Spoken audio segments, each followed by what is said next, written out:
Good morning, good afternoon, good whatever time of day it is, wherever you are viewing our broadcast today. I am so excited that you are joining us for A Balanced Life. As we move through the course of 2022, literally trying to figure out how to release ourselves from all that was 2021, we come into this space to give ourselves an opportunity to just breathe, to exhale, and find perspective. On A Balanced Life, it will give us an opportunity to share openly, honestly, and really be transparent about where we are, how we're shaping up, and what it is we really need to let go as we move into 2022. I know it's not easy. We've taken on so much since this pandemic, but now is as good a time as any to be engaged in your own life. I'm delighted to be able to talk to you for the next however minutes that we have to really share and open up conversation about where you're going. So many of us spent a lot of time in 2020 and 2021 being on social media, trying to figure out how do we have some sense of community in the space that we're occupying while we were seemingly isolated. So we come to this time today where I want to bring in one of our very special guests and someone who I'm excited will be a part of our Balanced Life family. Titani Harris. She comes to us from Chicago as a licensed social worker. She brings to the table so much energy and excitement around therapy. I know it's the T word that nobody wants to talk about. We can be thankful. We can be thankless. We can have Thanksgiving, but nobody ever wants to talk about the other T word, therapy. But let me just say, here to Balance Life, I can tell you that you need a combination of things in your life. You need a coach, you need a therapist, and sometimes you need a little Jesus. So, everybody, allow me to introduce you to Titani Harris. Hi, thank you, Dr. Jacquie, for having me. I'm excited to be here. My name is Titani Harris. I am a licensed clinical social worker and psychotherapist. I am the owner of TMH Behavioral Services, which is a group mental health private practice and behavioral health clinic here in Chicago. We service men, women, and children, providing individual therapy, family therapy, couples counseling, case management, medication management. We are a team of marriage and family therapists, psychologists, nurse practitioners, and holistic wellness doctor.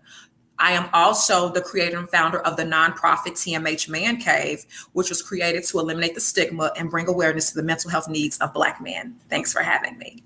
I'm excited that you are here. This conversation today is going to be extremely stimulating. I think that you come to us also with this understanding and identification of how family structure is important and that need for everyone to be a part of the conversation and the dialogue. When you think about the work that you do and where we are moving through this pandemic, because clearly we're not out of it, being able to let go of past habits and practices is often not easy.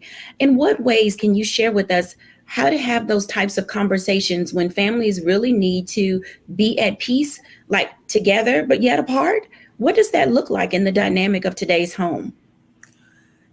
That's a great question. So when I think about the family dynamics, and as you spoke about letting go, I think about intergenerational healing. And so I think it's important to first acknowledge the hurt, right? We can't move on until we acknowledge how we feel and what has happened and how it has affected us. So I think that's the first step. The second step is developing an understanding of how the other person is feeling in terms of what happened and how they feel about what happened. So I think that's where we start. Oftentimes we want folks to let go, but we haven't even talked about what we're letting go of, right? Because it's taboo to talk about how we're feeling or what happened with the other person. So I think the first step is just to acknowledge it. In that acknowledging, those conversations aren't always easy to have. And I really love that because especially in the African American community, there is this phrase, what happens in this house stays in this house. And I think that everyone who's watching will be able to identify times as children, as young adults, and even as we've gotten older, there's some things that are just taboo that we don't want to talk about. And in this season that we're in and where we find ourselves and really discovering how to have a balanced life, you talked about acknowledging and then also understanding what the other person is going through. When you're in this space where it's all about you and all about self, and especially during this pandemic, we kind of went inward a bit. And some people are having a difficult time coming out of their own head, coming out of their own trauma, coming away from their own triggers.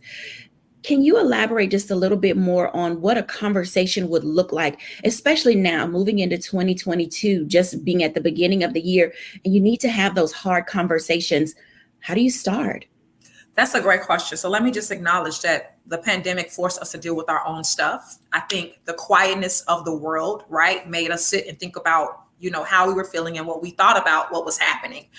In terms of the conversation, again, I think it's just number one, acknowledge. Number two, asking the person, what do you need from me in order to move on, right? Because there's a lot of hurt and pain in terms of just holding stuff in. So I think it's okay to say, hey, how can we move on? And what do you need from me?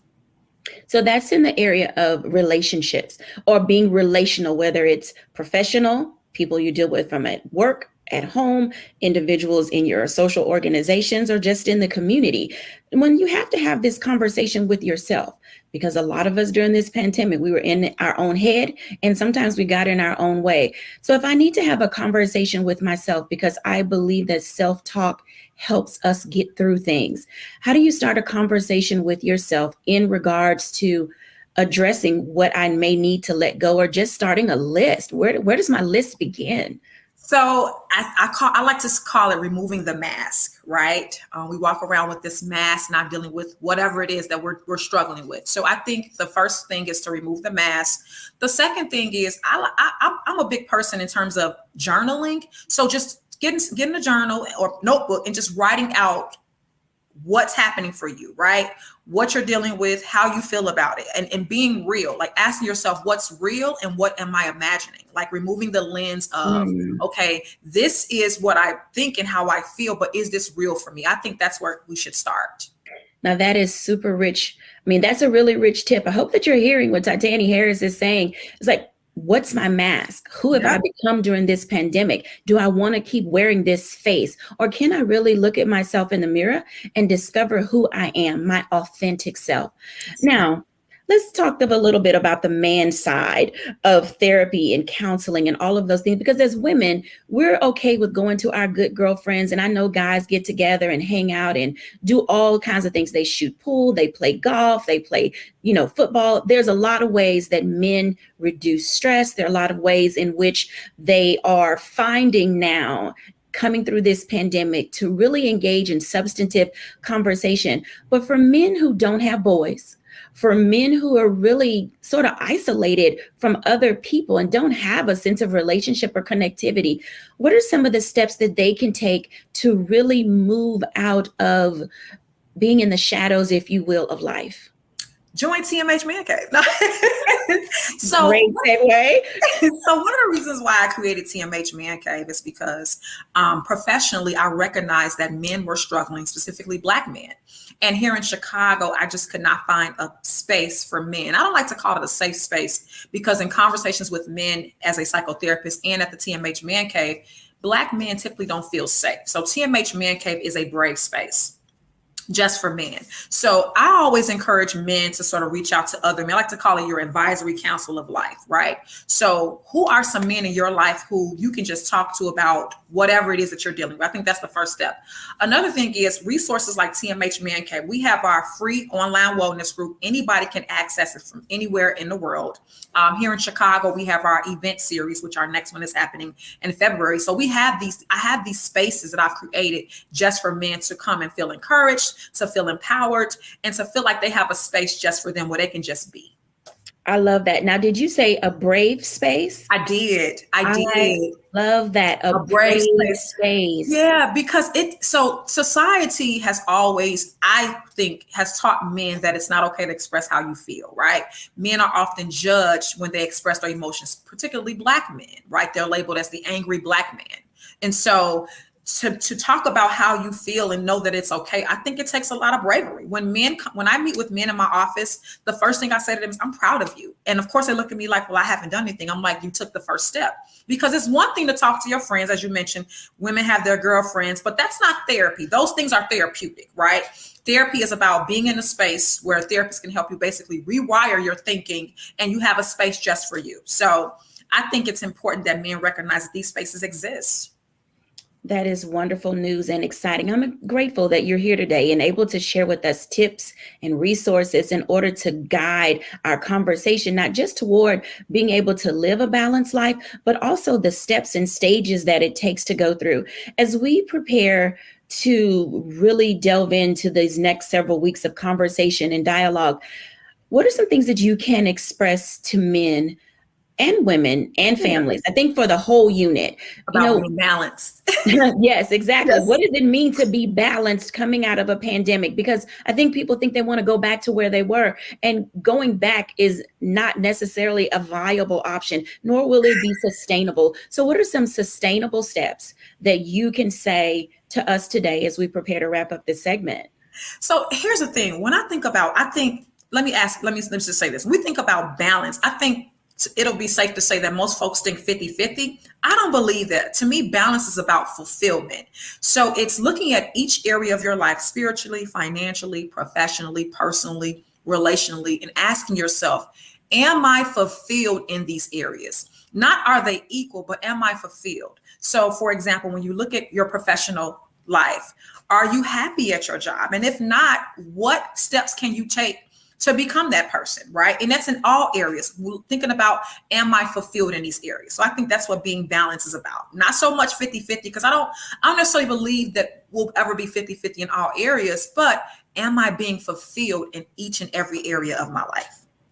Thank you for taking a page out of my book, Fulfill the Art and Joy of Balanced Living, because you have said it so perfectly. It is about how do you create a space in your head and heart to know that you're okay. It's okay to be okay, and it's okay to not be okay. But understanding it, acknowledging it, and then having a platform from which to work through your issues will give you that sense of fulfillment and a sense of peace of knowing that you've accomplished something today. Yes. Titani, thank you so much for joining us. Thank you for having me. That we will keep having these beautiful conversations in the weeks to come. Enjoy the rest of your day, everybody. My future, Dr. Tanny.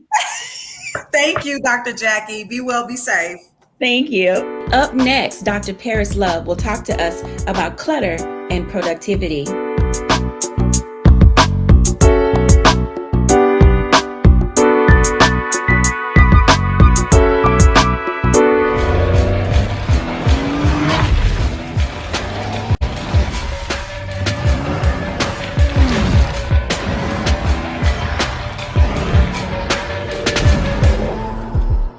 Black Star Network is here.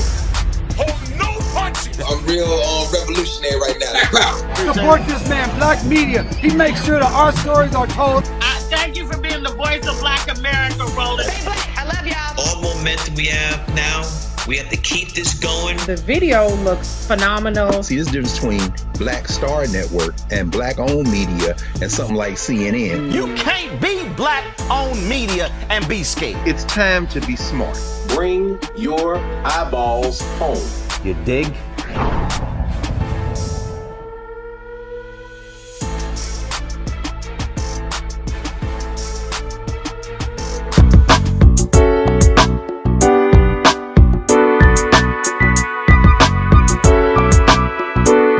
Hey, everybody, and welcome back to A Balanced Life. I am so thrilled for the guest that we're going to have today.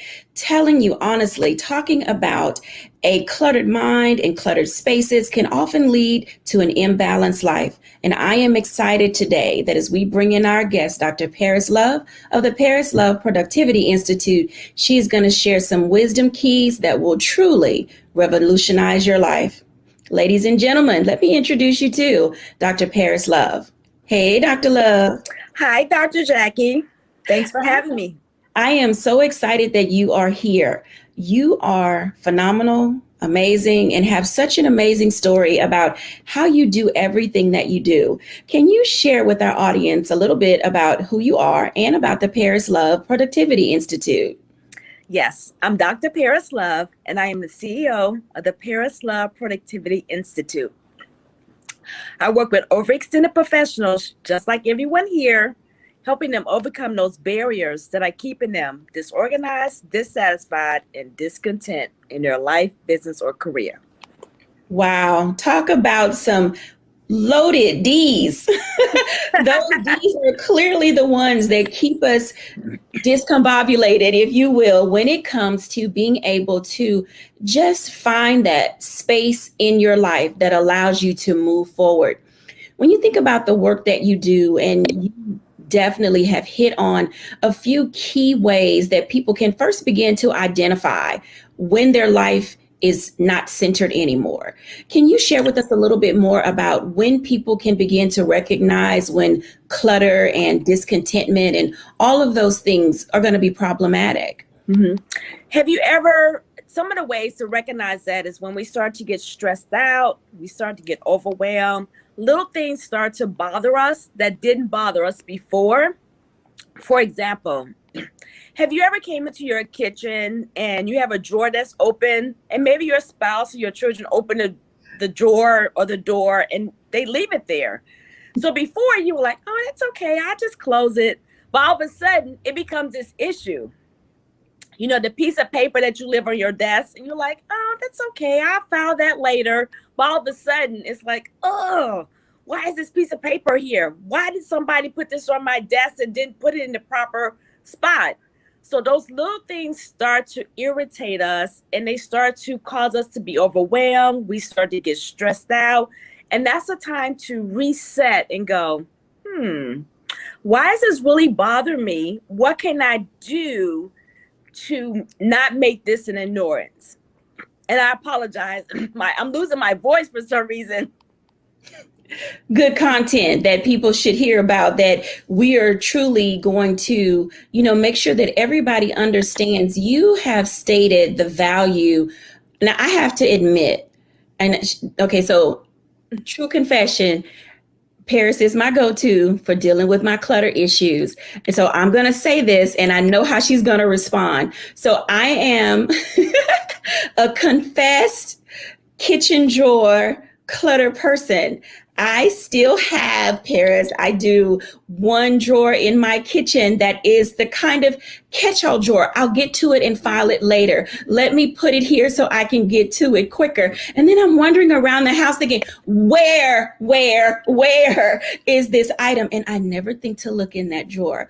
So I know that the audience will be able to identify with having that kitchen clutter drawer.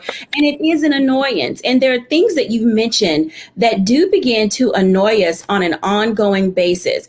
That the shoe pile, the people who leave their shoes at the door, the coats that for some reason never get back in the hall closet, even after the winter season is over, the dreaded laundry, or my favorite, not unpacking your suitcases. How can people's individual and personal perspectives of how they live their lives can become a problem for other people?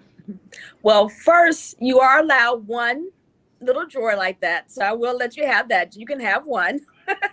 But you know what? When we think about something, we always say, one day, someday. So I'm going to give everyone a very quick task. Look at your calendar. It might say January through December, and it has Monday through Sunday, and you have days 1 through 31, or depending on the month, 28 days or 30 days. But really look at that. Do you see on there someday or one day? I'll give you a moment.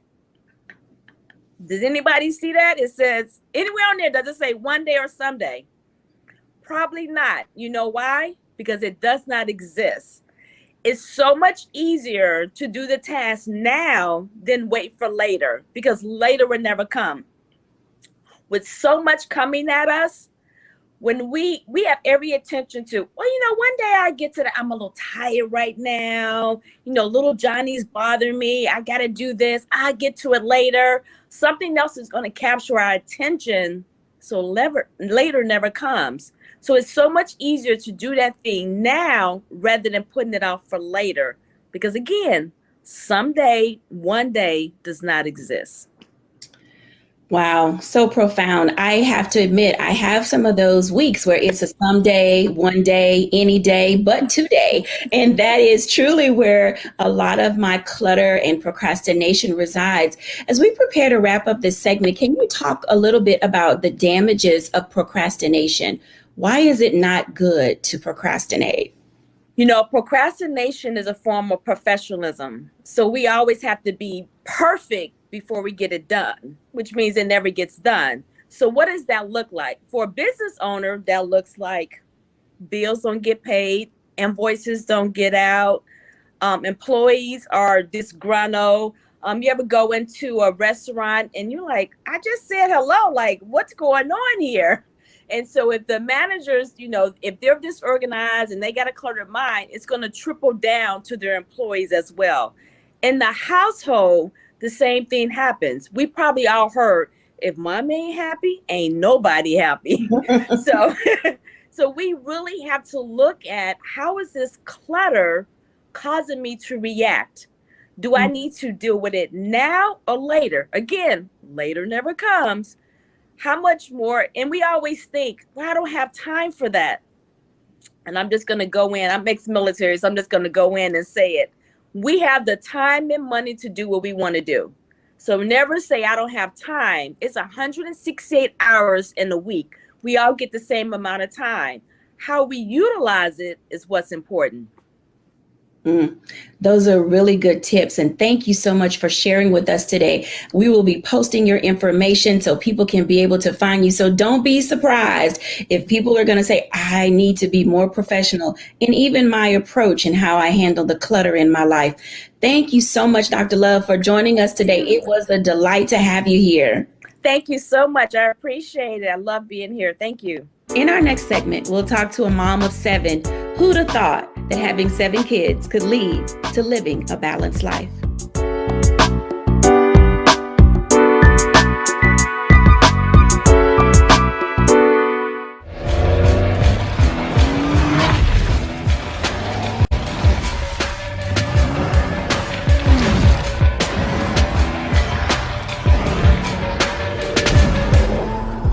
Folks, Black Star Network is here.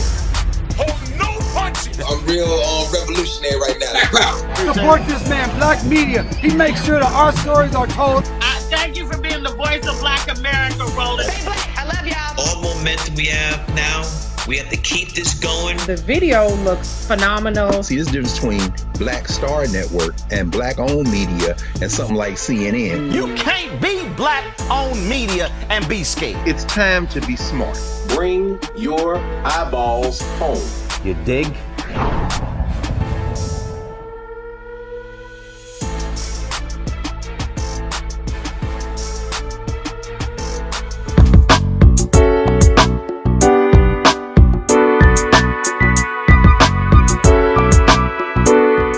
Wow. Who'd have thought having 7 kids could create a balanced life? Coming up next, Charlotte Avery. This just might be the only adult conversation that I have today. You just said something that many moms, parents across the country, internationally and otherwise, this is your adult moment. Yes, this is your adult moment, and I'm so excited that you get to have it. I'm like, yes, no kids, nothing, just adult talk, 2 girls talking, 2 friends. So this is just like the best part of my day. Thank you. So I'm excited to introduce our audience to you. Everybody, I know Charlotte's going to tell you all about her, but let me just say she is one of the most phenomenal women that I know. Being CharlotteAvery.com is where you will find this amazing woman. She has been voted as Virginia Mother of the Year for 2020, which happened to be in a pandemic. And that was an outstanding year for you and the children and your husband, even in the midst of a pandemic. But outside of being a wife, being a mom, all of those other things, Charlotte is her own person who stands probably about what, 4'8", Charlotte? 4'11" to be exact. My bad, 4'11", and that's super exciting because she may be tiny, but she is super fierce. And I'm excited to introduce all of you to Charlotte Avery. So Charlotte, tell us a little bit about you, and then I want to talk to you about your perspective of balance. And Charlotte's going to be with us often as a contributor, because I think it's important as we all grow as individuals and our children come and our children go. We want to hear from someone who's walking that path on a daily basis. So everybody, being Charlotte Avery. Hello, hello, hello, everybody. Dr. Jackie, thank you so much for having me and allowing me to share time and space with you and your amazing audience. I am so excited to do this because, you know, I am a wife and a mom of 7 incredible children. Yes, 7. And they are between the ages of 17 and 8 years old, no twins. And I am fondly known as the family strategist with a PhD in motherhood, wife of 1, mom of 7, and the owner of no pets because I have too many nouns to take care of. But I create systems and strategies that help moms and women go from overwhelmed to overjoyed in marriage, motherhood, and the marketplace. And I just kind of found my niche doing that when I became a mom. So here I am, being able to share time and space with you and really talk about what a balanced life looks like for me. So thank you so much. And I hope that whatever I share today, I hope that it helps moms, women, men, people who just have a lot of things going on, who actually say, you know what, I'm just too busy to do this, or I'm too busy to do that, or I'm too busy to make my, you know, purpose, hopes, and dreams come true. If I can do a lot of the things that I'm doing, I guarantee you can find the time and space to do the things that you want to do also. Absolutely. Thank you for sharing those wisdom keys, because one of the things that I would like to find out from you today that I believe that will benefit our audience is you do carve out time for yourself. But in getting to that, there's a process that I've watched you walk through to becoming who you are today. I mean, a wife and a mom, put those things to the side. You're a phenomenal chick. And so in becoming the phenomenal woman that you are, can you share with our audience about what you had to embrace in order to get to the space that you're in? And I ask that first because I think it will help people understand when we talk about your definition of balance. Well, that's a really good question. So, you know, before I became a wife and a mom, I had a different kind of life. Like my life now is nothing like I thought it would be years and years ago. I actually have a master's degree in sports medicine. And so, you know, I planned on doing all things sports before I became a wife and a mom. So once I became a wife and a mom of so many incredible people, I had to really embrace the calling that God placed on my life to be somebody who was going to raise world changers, and not only raise them I'm not raising them by myself. I'm raising them with a support system, which, you know, I'm just so happy that you get to be a part of, and people who have come along on this journey with me to really be who I am. My brand of being Charlotte Avery, people always ask me about that. And I'm like, you know, I can only be myself. So why not just be Charlotte Avery? So that's my brand. But in being the family strategist, it was as I was growing my family, and people were always asking me, Charlotte, how do you do what you do? How do you write books? How do you do, you know, TV and radio? And how do you write articles? And how do you do everything that you do and still have an amazing marriage and raise kids that, you know, most days act like they have good sense? And I told them, I said, you know, because, you know, the question always is, how do you balance your life? And my thing is I tell them, I stop them in their tracks and say, well, you know what? I don't balance my life. I blend it. And then people are like, what does that mean? Like, what does that look like? And so when I start telling people what blending looks like versus balancing for me, then they're like, wow. I mean, they're really blown away. I love how you talk about being able to blend your children into your life, because typically children run their parents. But in the Avery household, I know that not to be so. And so when you talk about blending your children into who you are, your expectations of them, your intentions for them as a parent, and then even with your husband, explain to parents, being a family strategist, why it's important for parents to set the boundaries versus the other way around. Well, it's very important for parents to set the boundaries, because if you don't, then you're going to be raising these children who are going to really be running you. And for me, I have 7 kids, so there's no way I could do that. And also, I'm a very old school kind of parent. So, my mom wasn't having it, and I'm not having it like that with my kids. So, for us, our life, for the most part is a scheduled, well-oiled machine. And so, I set boundaries with them. I set a schedule. I make sure that, everything hopefully will flow for the rest of the day the way that I planned it. But sometimes when things don't happen the way that I scheduled it, then I just have to kind of go with the flow of life. But the reality of it is that it is so important for you to set the boundaries and set them up front. And I'm not talking about setting boundaries with your children when they're 5, because I once heard somebody say who your child is at 4 is who they're going to be at 14. So you better hope that what you started by the time they came out of the womb, that you really put in good, what do you call it? Value systems. Yes, yeah, all the value systems and things like that, because the reality of it is I heard a wise person say, start out how you're going to hold out. So, if you don't want your kids sleeping in your bed when they're 7, then don't have them sleeping in your bed when they're, such little people, because then you start habits, and you don't want to start habits that are going to be hard for you to break. So for me, I started boundaries, and I started scheduling, and I started, really being okay with when to say yes and when to say no to my children, because in my life with so many children who are very active, who are doing a lot of things, it is so easy for me to get caught up in the extracurricular activities of life that I forget what I need to do for myself. And so for me, I'm not one of those moms that say family first. And I know that might sound really bad for some people, but the thing is I have to put myself first, because if I don't take care of me, then I can't take care of them. And so my thing is I have to be happy, healthy, and whole for myself in order for all of that happy and healthy and wholeness to pour out on them. Wow.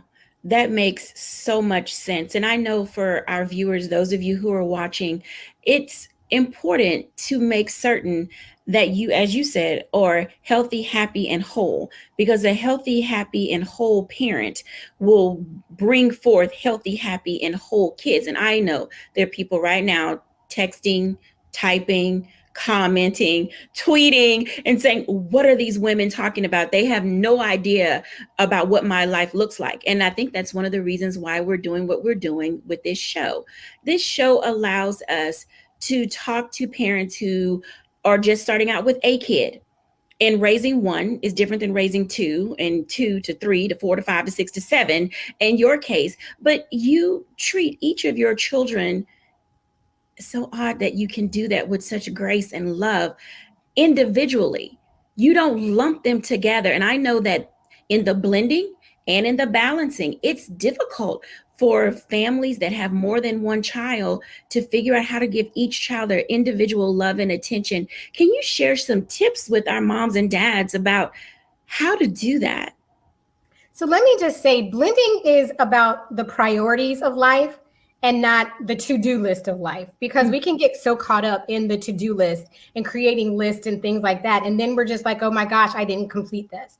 But my thing is, when you deal with the priorities of life, blending your life helps you to really see that priorities change on a daily basis. And so it's okay to blend your life versus balance. When it comes to our children, all 7 of them, I mean, we have, the gamut of age ranges, right? We have elementary schoolers and middle schoolers and high schoolers and one getting ready to graduate. And so for me, it is really important, and my husband too, it is really important that we schedule time to go on different dates with our children. We have 4 girls and 3 boys. And so it's really important for my husband and I, for us to be very present for them. And so we take them out on dates. And sometimes they're individually, individual with one child. And some of them, it's all the boys are going out with daddy and all the girls are going out with mom, and then vice versa. But we are very intentional. And not only that, but we really make it a point, and I cannot stress this enough, we make it a point to try to always have dinner together, because there are powerful conversations that really happen around our dinner table. And there's a lot of comedy that happens around our dinner table too, at dinner time. But I mean, it's really about knowing the bent of your child, because all of them have completely different personalities. And you know this, Dr. Jackie, because you've met all of my children. Some of them are more strong-willed. Some of them are more passive. Some of them are more spicy and sassy. Some of them are, bossy. But all of their personalities are different. So even when it comes to the things that they like, when it comes to disciplining them and things of that nature, we can't discipline, our 8-year-old the way we discipline our 13-year-old, because they're just different age ranges and things of that nature. And what may have worked for one of our children might not work for the other child, because they're completely different people. This is so wonderful. Thank you so much for the time that you've poured into us today. I know that our viewers will be going to your website, beingcharlotteavery.com, but most importantly, we'll be going back through and reviewing all of the comments and seeing some of what you all are saying, because it's important to us as a show. It's important to us as a network. It's important to our contributors that we interact and engage with each of you and meet you where you are. And so I'm excited about Charlotte being with us on a regular basis as the mom strategist, the family strategist, the wife strategist. She wears so many hats, but let me tell you, she wears them with grace and she wears them well. Charlotte, I'm going to toss a teaser. So when we talk again, I would be curious for our audience to learn from you the different stages that you go through as a woman in raising 7 kids. I believe that there is an art to what you do that we should share with our audience as it relates to how do you pull you together when it's time to deal with the 7+1. And I always throw your husband in there as the +1, because both of us being married, we know that our husbands are sometimes like our little ones when it comes to a variety of things in life. And I think that it's okay that women identify and men identify that our spouses have not only needs because they were there before the children, and how do you collect you? And so that's my teaser this week for next week. And so this gives everyone an opportunity, to come ready, game face and all, to learn and discover collecting ourselves as a way to move our lives forward and do the everyday things that we do. Absolutely. Well, I am looking forward to it. Thank you again for allowing me to share time and space with you and your audience today, Dr. Jackie. It's been a joy. Thank you. Faith and All That Matters coming up next.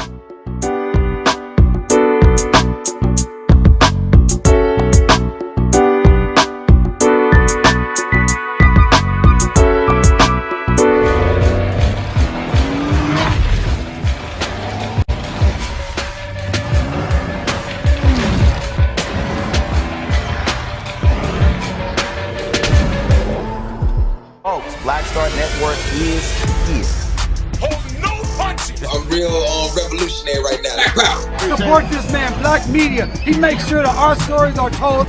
Thank you for being the voice of Black America, Roland. Stay black. I love y'all. All momentum we have now, we have to keep this going. The video looks phenomenal. See, this difference between Black Star Network and Black-owned media and something like CNN. You can't be Black-owned media and be scared. It's time to be smart. Bring your eyeballs home. You dig?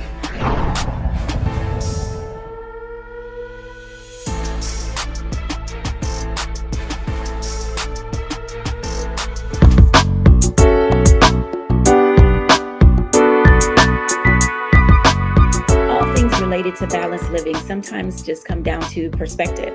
It comes down to how you feel, how you think, how you wear your emotions. Are they on your shoulder, on your sleeve? Are they right here in your heart? Do people tug at your heartstrings? It just really depends on who you are and how you see your life. And so as we talk about balanced living and what that looks like and how you're going to shape yourself moving into this new year, it'll be important that you do a couple of things as we talk about how our faith shapes who we are, how our faith has shaped what we've been through and how we've dealt with it, and how it shapes where we're going in the future. And I think just for today, I want to give one principle related to perspective, and that begins with recognizing your pace in the space in which you currently live, recognizing your pace in the space in which you currently live. By no means are we going to be asking you to hurry up and do something and find balance, because for many of us, finding and achieving balance is not easy. I know it wasn't for me through all of the things that I've been through in my life, every instance that I have faced. And most of you who have followed me for the last 30 years know I talk about very openly in my book. I'm very transparent. I don't wear my heart on my sleeve, but there are some things that are very near and dear to my heart. And it comes right down to being able to recognize and identify where I'm at in a particular season in my life, in a particular circumstance or situation, and not moving too fast. Sometimes we have to allow our emotions and our feelings to catch up with where our head and our heart want to go. And so as you think about balance and what that looks like for you, I want you to write down the word for the month: perspective. What is your perspective about being balanced, becoming balanced, and then ultimately living a balanced life? This has been your girl, Dr. Jacquie, and I am so excited to continually share with you week in and week out principles related to how to live a balanced life. In our next segment, let's talk all things fitness and how it can help us achieve balance.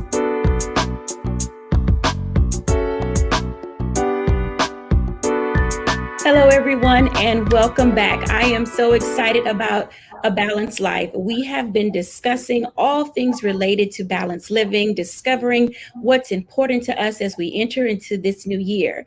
And today I'm excited to have one of our regular contributors, Mocha Lee. Now, many of you may know Mocha. She is a fitness guru, an outstanding and phenomenal trainer. And she's going to come and talk to us about what it means to add fitness into our lives and why it's important. Hey, Mocha. Hey, thank you for having me, Dr. Jacquie. I am so excited that you are here. Now, people are like, oh my God, I know her. I've seen her everywhere. And, you've been on the cover of so many magazines. You've been on television. You've, just shown the world how valuable and important it is for us to use fitness as a part of staying balanced. So introduce yourself to our audience so they can get to know you and come to love you just as much as I do. And then we'll have a little bit more conversation about fitness and what it means for us going into the new year. Absolutely. So, like you said, I am all things fitness. My whole life is pretty much dedicated to just making sure people can figure out how to make fitness a part of their lifestyle. And I will say some days are harder than others, easier than others, because to be quite honest, it is tough for some people, especially the movers and shakers like you, Dr. Jacquie. The people with the busiest schedules, even with the best intentions, cannot figure out how in the world am I supposed to fit in exercise or workouts, into my daily routine. So I come along and I say, you can do it. A big part of my job is to encourage folks, motivate them. And more than that, keep them accountable. That is the big deal, is accountability. And it's really my pleasure to do it because, just like you said, I've been in this industry for over 20 years. And it's just still gives me a lot of fulfillment to do this and to help people, because really at the end of the day, without good quality of life, then, what do we really have? So I just consider it a blessing to be able to, do this as my livelihood, and then to come on to your show, Balanced Living, and know that this is going to, go out and spread to the masses. It just makes me excited. So whatever we can share with people in terms of practical tips, and in terms of, how to get this new year off to a fabulous start. No more procrastinating, because the time is now. Time is now. Let's do it. The time is definitely now. Yes. You said a few things that I'm certain will resonate with our audience, especially in the area of intentionality behind being able to work out. Some people want to force it. Some people have a difficult time trying to figure out how do I put this in my day? I have kids to get to school. I've got college students I need to pick up. I've got a husband. I've got a significant other. I've got these projects. I'm trying to start a business. But if you're not at 100, okay, at least 75. So let's start. If you're not at least at 75%, then you're no good to all of the areas where you find yourself. So can you share with us a couple of fitness moves that you may have, but also express why and the value of the longevity that comes along with doing something every day, even if it's just 5 minutes? Even if it's just 5 minutes. So I just have to say, especially during the pandemic, Dr. Jackie, I realized that every little bit counts. I'm here to tell you, your body will just so appreciate even the breathing. You know, when you hear people talking about yoga class, Pilates class, I teach all those things and have done it for years. And I realize it's the breathing that is helping people with their stress management. And that's one of the first tips that I can share, because guess what? I have 2 daughters. I have a husband. I'm running a business. And so some days I'm like, oh my gosh, I can't get it done myself. And I'm the fitness pro. So I just sometimes in the morning, now notice most of my tips, Dr. Jackie, going to start with the M like mocha. But that morning meditation where you just sit 5 minutes and just breathe. Even, I mean, and just to give you an example, I might just sit, inhale, look up, exhale, bring my arms down, and just take a moment in the morning to ground myself and just give myself some positive affirmation, because it's really so much of your physical body starts with your mind. So if you can just start the day with some breathing, some stretching. I happen to be sitting on my stability ball, just so you know. Let me show you real quick. Yes. And some of your viewers may also have a stability ball. And if so, I'm telling you, I literally reach up, breathe in, then I might even twist, right? And give myself a spinal twist and help my lower back. There are just a lot of small things that you can do, especially to start your day, to just give yourself a positive push. It's true. That's exciting news, a positive push. And that's a great way to start your mornings. Yes. Sometimes we go to bed anxious and filled with anxiety. We're worrying about the things that will happen during the day. And you mentioned breathing, and breathing is such an important dynamic to our daily lives. And sometimes just being able to take, as you talked about yoga, you know, that couple of inhale to a 3 count or a 4 count. Yes, indeed. Sometimes that simple exhale is so important to just pause, you know, press pause, you know, as your M, take a minute, take a moment, whichever one it may be. Right, it becomes valuable. You have to give you your M's. So Mocha's moment for breathing, inhale or exhale, and definitely with the twisting of the spine, each of those things. So what about if you're fatigued and you sit at your desk all day and you're at work and you don't have time when you get home and you want to say to your body, let me treat it well during my work day? If you're sitting in a chair, does that work the same way as with the stability ball? Absolutely. If you're in a chair and you're at work or wherever you are, we talked about the breathing, which you can do everywhere, but how about some simple stretches? So because most of us are at a desk and at a laptop, even just the simple idea of a big old shoulder shrug. And I'm telling you, these are the moves that I do with my personal training clients as a part of the warm up, as a part of the cool down, shrugging your shoulders, breathing while you shrug. That's at least going to alleviate some of the tension in your neck and your shoulders. And then a lot of my female clients are always concerned about their core muscles and they want to tighten up that tummy. So even if you're sitting, it's all about how you think about your posture and literally trying to sit tall and suck in and engage those tummy muscles. And if your boss is not around and you don't mind just sneaking in a little something, you could literally put your hands behind your head and figure out how to maybe do a little twist right there at your desk. You're actually working your tummy muscles and your obliques on the side. And I'm telling you, every little bit your body appreciates. Something is better than nothing every single day. Oh, I concur. It's a great way to drop a couple of inches around the waistline. And I can't wait until we have a time to talk again. I'll throw in a little teaser for our next time. Definitely looking forward to you talking to us. You said about your belly and giving your tummy a little love. So when we talk again, I would love to hear just a little bit more about how stress plays a factor, even when you're eating right, even when you're exercising. So, you know, that's our teaser for next week. I love to throw that in there because we certainly want to make sure that you guys come back and get some more of Mocha's moments. Let me tell you, I'm a believer because I'm a client. And so it matters. I mean, this literally, Mocha has me thinking about, should I be eating a chip during the commercial or should I twist and turn and twist and turn? And so you literally make it become a lifestyle and a part of a balanced life or living a balanced life, however you want to frame it for yourself.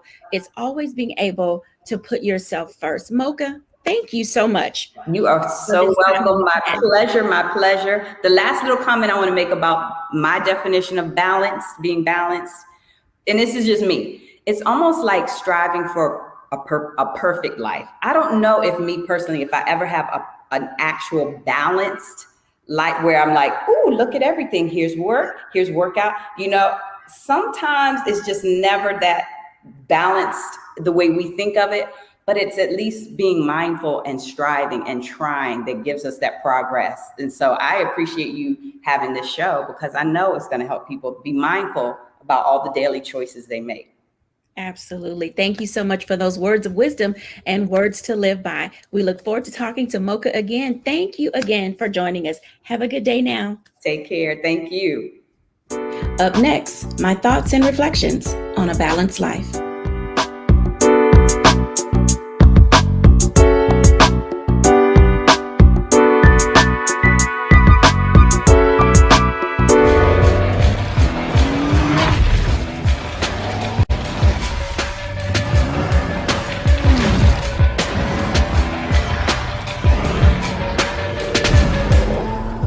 Folks, Black Star Network is here. I'm real revolutionary right now. Pow. Support this man, Black Media. He makes sure that our stories are told. Thank you for being the voice of Black America, Roland. Stay black. I love y'all. All momentum we have now, we have to keep this going. The video looks phenomenal. See, this difference between Black Star Network and Black-owned media and something like CNN. You can't be Black-owned media and be scared. It's time to be smart. Bring your eyeballs home. You dig?